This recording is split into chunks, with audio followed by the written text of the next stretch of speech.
just jumping on here real quick to make a video to show you how to install my mod EZDelivery.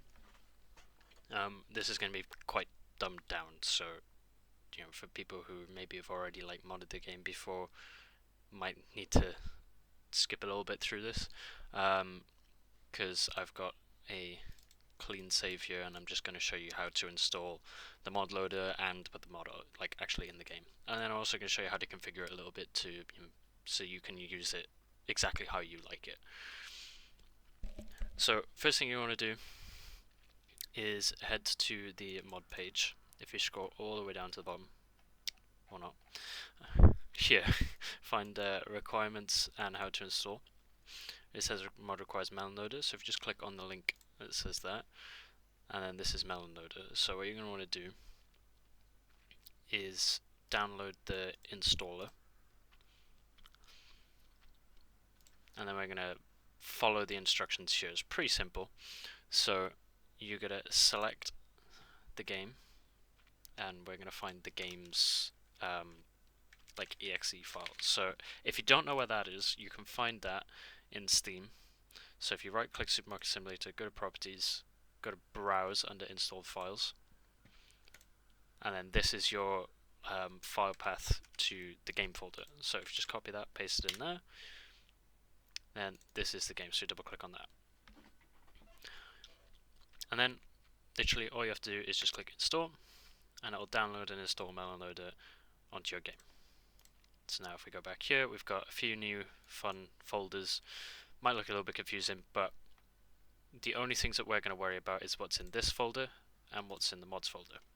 So as you can see, mods folder is empty, so first thing you need to do now is to download the mods. So if you go to Files, these are all of the mod versions.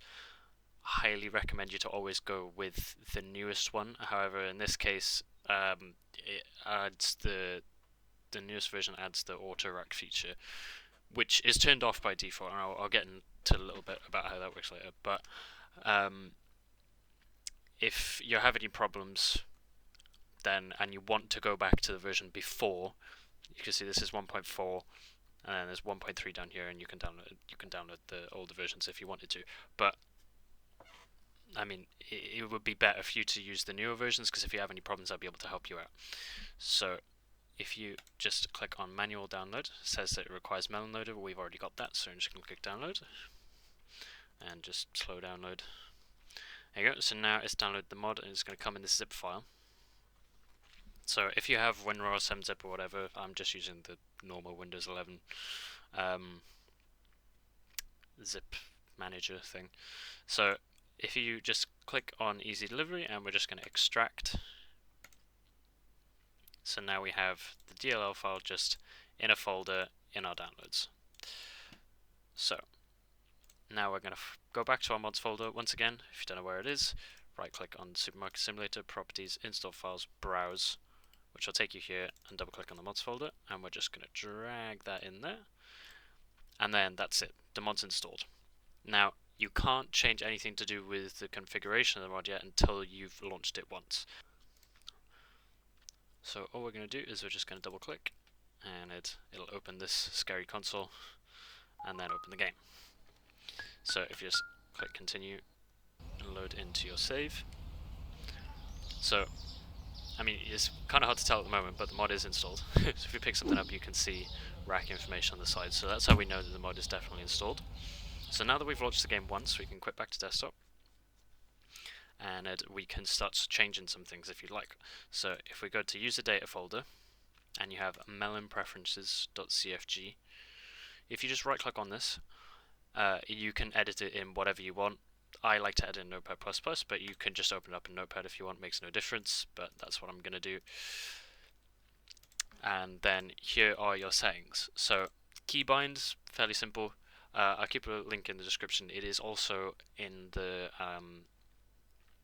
Nexus Mods post, a link to the Unity website that can show you which key codes you can put in here, because some things might not be called what you think they are, other than letters. Letters are obvious, so L is going to be L and W is W whatever, but things like if you wanted to use the insert key or whatever, something like that, it might have a different name.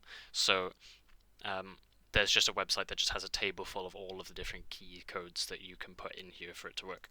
If you don't put, if you put in a wrong one, don't worry, it won't like break the mod or anything. It'll just like default it back to L. So if you've changed it here and you're not noticing a change in game, that's probably what happened. Then we have rack free slots and auto rack. These are both true or false values, so just make sure whatever you type in here is true or false. So rack free slots allows you to, so when you pick up a box and you go to rack it, pressing the button, or when auto rack is on, it'll actually put, if it can't find a space with an item label already, then it'll put it in a free slot, any old slot on any rack, but that's off by default, so it'll restrict the item to only go into rack slots with item labels already on there. And then auto rack then is the new sort of experimental feature that when you purchase a delivery, it'll automatically fill the rack, so you don't actually have to go out and do anything, and it just sort of fills where there is space. So far it's sort of working, but there's a couple of little fun quirks to it that I need to iron out, so it's there if you want to try it out. You won't lose any items, but things might just look a bit buggy or funny. So if we wanted to change this then to Z, which is, funnily enough, I set the default value and that's what I've been using when I've actually been using the mod. And we're also going to allow it to rack free slots, so just type in true. If you hit save, go back and double click, open the game.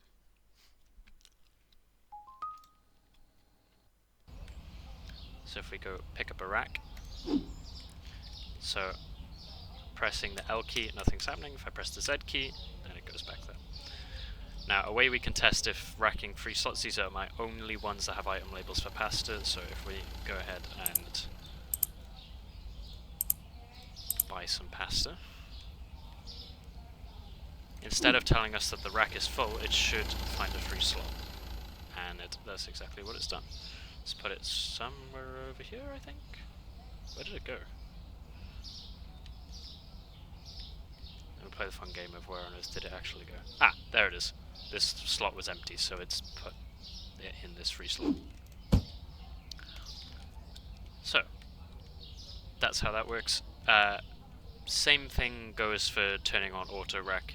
I'm not going to get into that now because it's literally the exact same thing. If you wanted to turn that on, just change the false to true and whatever. But yeah, so apart from that, the mod is now installed. We can use it, and you could make a whole bunch of deliveries. Might have a couple of full racks here actually.